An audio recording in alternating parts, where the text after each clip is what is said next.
कर बेचारी अक्षिता ने अपनी बैंक की जो जॉब थी उस जॉब से भी रिजाइन कर दिया। एक बार आप लोग जरा सोच कर देखिए, ये वही इंसान है जो अपनी वाइफ पर शक किया करता था।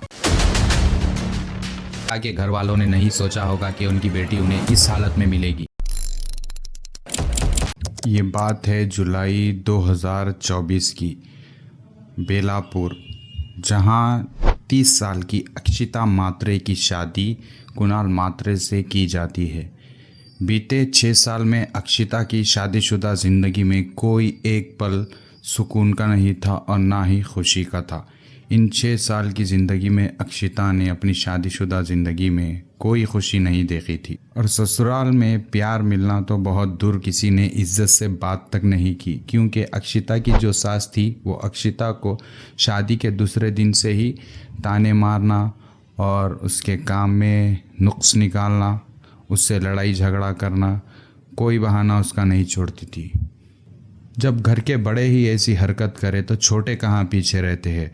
तब कुणाल की बहन भी अक्षिता को बहुत सताने लगती, ताने मारती, लड़ने लगती। अक्षिता से लड़ने का कोई मौका कुणाल की बहन भी नहीं छोड़ती। और वहीं कुणाल का नेचर बहुत शक्की नेचर था, वो अक्षिता पर बहुत शक करने लगता था। कुणाल के दिमाग में शक का कीड़ा इस कदर घुस कर बैठा था, वो अक्षिता से छोटी छोटी बात पर शक करने लगता, अक्षिता से लड़ने लगता। कुणाल के घर वालों का बिहेवियर और कुणाल का बिहेवियर देखकर बेचारी अक्षिता ने अपनी बैंक की जो जॉब थी उस जॉब से भी रिज़ाइन कर दिया। शादी के 2 साल बाद जब हालात बर्दाश्त से बाहर हो जाते हैं तो अक्षिता अपना ससुराल छोड़कर अपने पेरेंट्स के घर चली जाती है। धीरे धीरे वक्त बीतने लगता है और 2 महीने गुजर जाते हैं। 2 महीने बाद कुणाल अक्षिता के पेरेंट्स के घर आता है। कुणाल अक्षिता के पेरेंट्स से रो धोकर माफ़ी मांगने लगता है और एक नई ज़िंदगी शुरू करने का वादा करता है। अक्षिता और अक्षिता के पेरेंट्स का भरोसा जीतने के बाद कुणाल अक्षिता को अपने साथ अपने घर लेकर जाता है।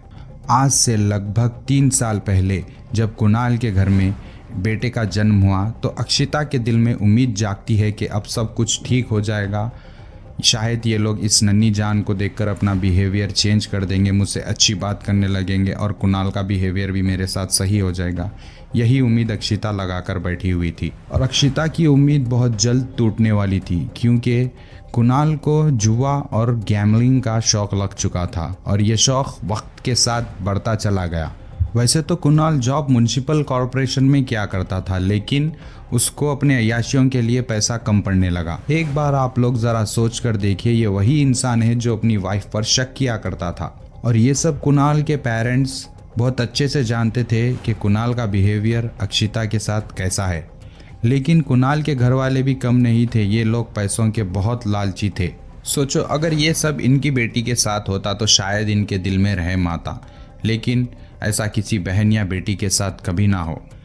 पहले कुणाल के पेरेंट्स की और कुणाल की नज़र जो थी वो अक्षिता की सैलरी पर थी और ये लोग अब अक्षिता के डैड की पेंशन भी लेना चाहते थे। अक्षिता से लड़ते थे, झगड़ते थे कि तुम अपने पेरेंट्स के घर से पैसे लेके आओ। जब अक्षिता मना कर देती थी तो उससे बोलते थे कि तुम्हारे पापा की पेंशन लेकर आओ। पैसों के लिए कुणाल के घर वाले अक्षिता को गालियां देने लगते और अक्षिता से रोज लड़ाई झगड़ा करने लगते और अक्षिता को मेंटल टॉर्चर करने लगते। इस वजह से अक्षिता का उस घरनुमा जहन्नुम में दम घुटने लगा था और ऐसा ही कुछ लड़ाई झगड़ा 5 जुलाई की रात को भी हुआ। इस रोज़ की लड़ाई झगड़े से तंग आकर अक्षिता 6 जुलाई की सुबह कुणाल के घर से सुबह 6 बजे निकल जाती है।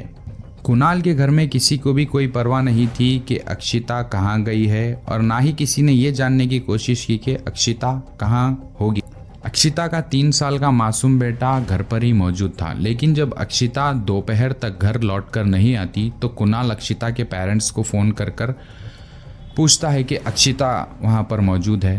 तो अक्षिता के पेरेंट्स कहते हैं कि अक्षिता यहाँ पर तो नहीं आई। अक्षिता हर सैटरडे बेलापुर के एक मंदिर जाती थी, लेकिन जब पता किया तो अक्षिता वहाँ पर भी नहीं थी। जब अक्षिता की कोई खबर नहीं मिली तो अक्षिता के पेरेंट्स और कुणाल ने अक्षिता की एक मिसिंग रिपोर्ट लिखाई NRI कोस्टल पुलिस स्टेशन में, लेकिन पुलिस ने मिसिंग के 24 घंटे बाद रिपोर्ट फाइल करने के लिए बोला, क्योंकि मिसिंग रिपोर्ट 24 आवर्स के बाद लिखी जाती है। दूसरी तरफ अक्षिता के ससुराल वालों का बिहेवियर बहुत ही अबनॉर्मल था। उनके घर से उनकी बहू गायब थी, लेकिन उनको ना कोई चीज़ की परेशानी थी और ना ही वो अक्षिता को ढूंढने में इंटरेस्टेड थे और ना ही वो लोग पुलिस पर कोई प्रेशर बना रहे थे अक्षिता को सर्च करने के लिए। लेकिन अक्षिता ऐसी जगह मिलती है जिसके बारे में किसी ने ख्वाब में भी नहीं सोचा होगा।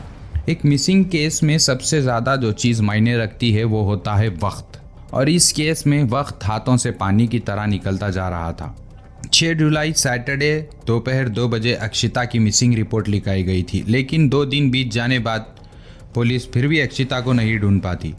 9 जुलाई ट्यूसडे के दिन शाई दाईगढ़ पुलिस स्टेशन में एक कॉल आता है। ये कॉल कल्याण शिव फाटा गणेश खोल मंदिर के दर्शन को गए एक शख्स ने किया था, जिसको मंदिर के अंदर सीढ़ियों के पास खाई में एक लाश पड़ी हुई मिली।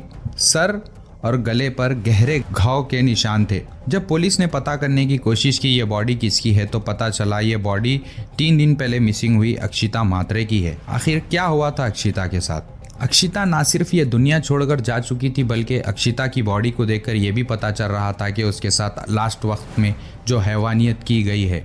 अपनी बेटी को इस हालत में देखकर अक्षिता के पेरेंट्स बहुत बुरी तरह से टूट जाते हैं। आखिरकार अक्षिता मिल चुकी थी, लेकिन अक्षिता के घर वालों ने नहीं सोचा होगा कि उनकी बेटी उन्हें इस हालत में मिलेगी। दुनिया की सबसे कीमती दौलत माँ होती है और दूसरी तरफ अक्षिता का बेटा था। उसे पता भी नहीं था उसकी दौलत, उसकी दुनिया, सब कुछ उसका उससे छीन चुका है।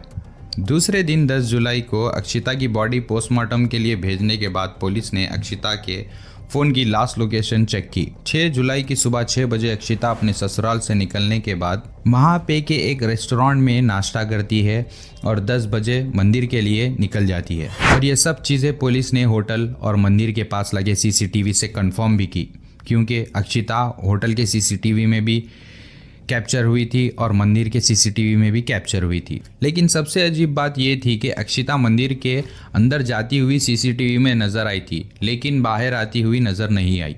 और मंदिर में अंदर जाने के लिए और बाहर आने के लिए एक ही रास्ता है, जो रास्ता अंदर जाता है वही बाहर आता है। ऐसे में पुलिस को ये क्लियर हो गया था कि अक्षिता के साथ ये जो कुछ भी हुआ था वो इस पहाड़ी पर मौजूद मंदिर में ही हुआ था। पुलिस ने अपनी 3 टीम बनाकर इन्वेस्टिगेशन शुरू कर दी। घोल गणपति मंदिर, पहाड़ी पर मौजूद ये मंदिर चारों तरफ जंगल से घिरा हुआ है और इस मंदिर में बाकी मंदिरों की तरह ज़्यादा पब्लिक भी नहीं आती। शहर के शोर पुकारे से दूर ये मंदिर बहुत शांत जगह पर। शायद यही वजह थी होंगी कि अक्षिता ने इस मंदिर में जाने का फैसला किया, क्योंकि वो अपने ससुराल वालों के टॉर्चर से बहुत तंग आ चुकी थी। वो अपने मन को शांत करना चाहती थी होंगी घर के लड़ाई झगड़ों से दूर। मंदिर के मेन कंपाउंड तक पहुंचने के लिए कई सीढ़ियों से गुजरना होगा जो जंगल के बीच से जाती है। पुलिस को मंदिर में एक CCTV मिलता है और उस CCTV का वायर कटा हुआ था और ये साफ जाहिर था कि इस वायर को जानबूझकर काटा गया था। पुलिस को मंदिर में एक पुजारी और एक केयर टेकर मिलते हैं और ये भी पता चलता है कि मंदिर के जो मेन पुजारी है वो यहाँ पर मौजूद नहीं है। बालक दास UP के अंजलि माता के मंदिर गए हुए हैं और अपनी जगह उस पुजारी और 2 केयर टेकर को मंदिर की देखभाल के लिए छोड़ कर गए हैं। जब पुलिस ने मंदिर में मौजूद उस पुजारी और केयर टेकर से पूछताछ की तो वो दोनों बातों को घुमाने लगते। जब पुलिस ने सख्ती से पूछताछ की कि बताओ यहाँ पर क्या हुआ है उस लड़की के साथ, तो वो लोग ऐसा सच बताते हैं जिसको सुनकर सारी इंसानियत शर्मसार हो जाती है। इस क्राइम में टोटल 3 लोग शामिल थे, एक पुजारी, 2 केयर टेकर, एक कोटा राजस्थान से और 2 UP के रायगढ़ से। कोटा का रहने वाला 62 साल का श्याम सुंदर भाग चुका था, जिसको पुलिस की एक टीम ने मुंबई से अरेस्ट कर लिया। जब 6 जुलाई की सुबह अक्षिता मंदिर पहुंचती है तो वो बहुत दुखी, परेशान और बहुत टेंशन में थी। वो अपना मन शांत करने के लिए मंदिर गई हुई थी, लेकिन अक्षिता को क्या पता था कि इंसान के भेष में मौजूद ये भेड़िए उसके साथ क्या करने वाले हैं। इन दरिंदों ने मंदिर जैसी पवित्र जगह को भी नहीं छोड़ा। अक्षिता को परेशान देखकर ये 3 लोग अक्षिता के पास जाते हैं और दुख दर्द बांटने का वादा करते हैं। अक्षिता ये सोचकर शायद सब बता देती है कि भगवान के घर में किस चीज़ का खतरा या किस चीज़ का डर, मगर उसे क्या पता था।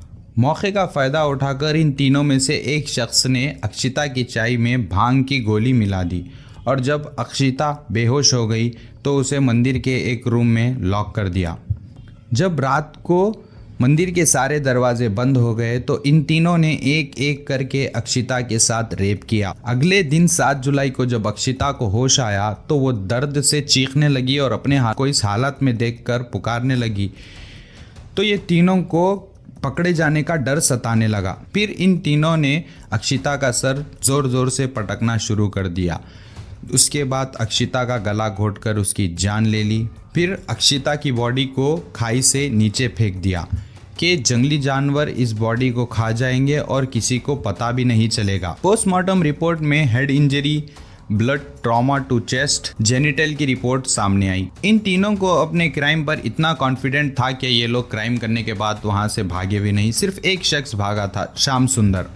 12 जुलाई को पुलिस ने इन तीनों को अरेस्ट कर लिया। जब पुलिस ने मंदिर में मौजूद पुजारी से बात की तो उन्हें पुजारी ने कुछ ऐसा बोला।